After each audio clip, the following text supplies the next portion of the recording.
Kwa majina naitwa Robert Kirui Bey, Assistant Chief Oldonyoro Sub Location. Leo asubuhi tumepatwa na pigo kubwa kupoteza mtoto mwanafunzi wa grade ya 9 aliyekuwa anaenda shule ya msingi ya Engoberien kufanya mtihani wake. On the way going to school akapatana na majambazi ambao wameweza kumnajisi na kumuua kwa maisha yake.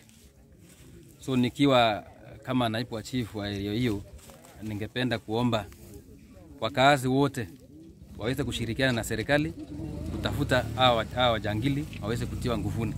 Ningependa kuomba wananchi watulize na waweke amani. Huu umeweza kupelekwa kule Lolgoria na watu wa jinai. Tuliweza kushirikiana na ofisi ya jinai ya Transmara Kusini kuweza kufanikisha uchunguzi wa mwili wa mwenda zake, na wananchi wanaomba waweze kupata ukweli na hao wajangili waweze kutiwa nguvuni.